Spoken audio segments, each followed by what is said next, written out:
What's going on, everyone? Welcome, Rabid here. As we know, I used to have a bunch of Apollos and stuff hanging out over here. I had all my jazz miners and stuff over here, and I recently sent them all to hosting. So that happened sometime before Christmas, and now I'm happy to report that those Ethash ASICs are now online again and mining away at cheaper power costs. So I did end up sending those over to Custom Computing. I will have a link to his Twitter as well as his YouTube page down in the description. That way you guys can contact him if you want to get your stuff hosted. It is a Canadian host and he's located out in Quebec. So what we're going to do is quickly kind of give you an idea of what things look like on my hosted rigs. I've never had anything hosted before, and the way they have it set up, it's, you know, pretty easy. I can get into all my rigs if I want to switch pools and so on. So let's jump in, look at the pool, make sure everything is online, and kind of show you me looking at the rigs. Okay, so let's start at the pool here. I am hanging out on Crazy Pool, mining Octa.Space plus Pac-Man plus Zills. And, you know, right now the profitability isn't amazing. The hash rate has been picking up. The price has been okay, but Octa.Space has not seen a bull run yet. So as people are chasing multiple Ethash coins, sometimes I notice that the yields go up quite a bit.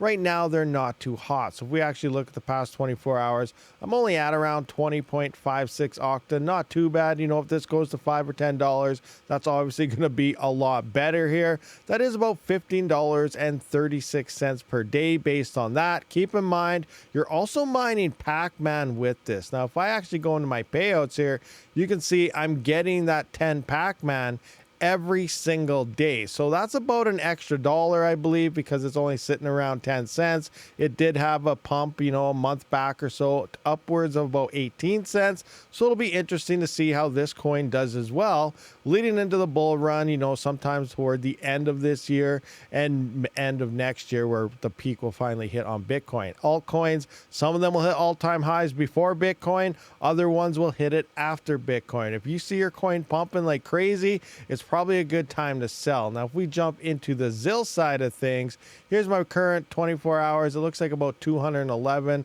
couple hours ago, I was actually at about 240 or something. So I might have missed a round or something could have happened there. I don't know. We can see the ups and downs. Sometimes some rigs send shares. Sometimes they don't. That's nothing to do with the hosting. That's on the Apollo itself and the difficulty set and so on. But most of the time, it always hits. But things are running smooth. Everything is online.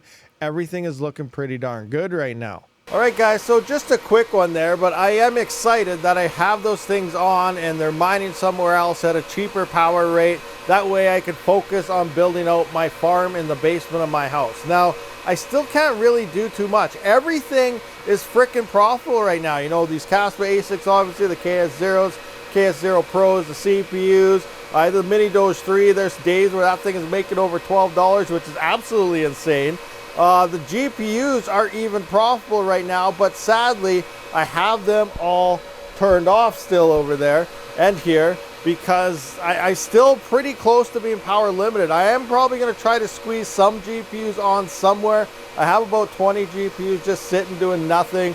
They are profitable, but they are still the least profitable hardware that I have down here. So that's why they're the last to get turned on. And I'm still kind of waiting to see what GPUs do. But if we come over here to the watt meter, you can still see I'm over 5,000 watts here. Now, with the overclocking and everything going on in those Kaspa ASICs, it's using about an extra 15 or 1,800 watts for an extra 1.5 terahash. So as I expand things over here, depending on profitabilities, I'm probably going to start removing Kaspa overclock settings because other things are more profitable for the same amount of power that only 1.5 terahash is actually giving you in terms of Kaspa profits. But that's not right now. It's really hard to decide what to do because a lot of these coins that we're mining right now have never seen the bull run, and we have no idea what coin is actually going to pump the most and the least and so on. So Kaspa, you know, it could work out to that 1,800 watts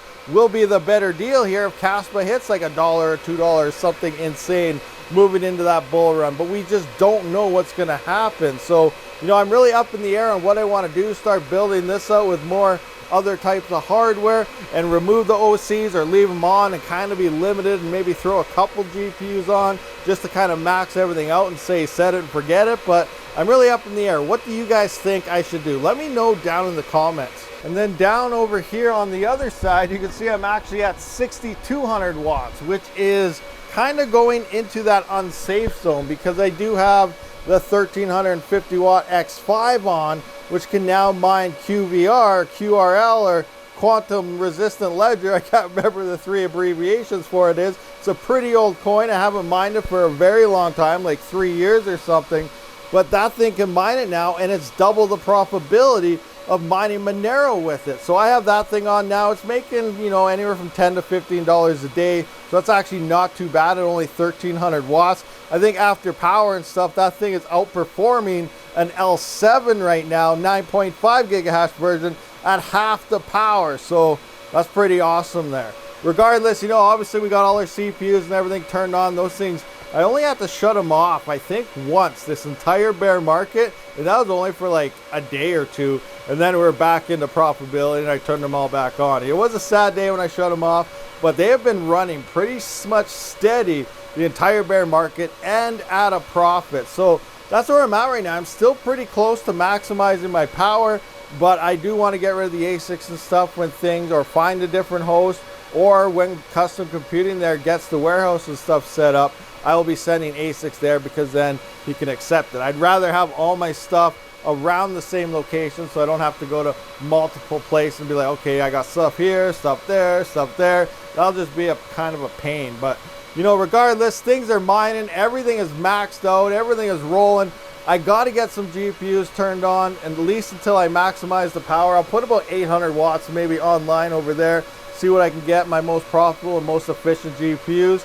And then from there, I'm just going to have to deal with whatever. If I start expanding with more CPUs, I'll have to start dropping off GPUs. Unless the hash rate picks up too much on these guys, then I'll start dropping CPUs off and picking up more GPUs and vice versa. And that's just kind of the way I go. I keep trying to stay up with the profitability because I do have to cover my power and everything with all my mining profits. And that's why I only mine coins that are profitable. Anyway, guys, you know, this video was supposed to be short, getting kind of long. Thank you for checking out. Hit that subscribe button, thumbs up button, comment down below, and I'll see you on the next one.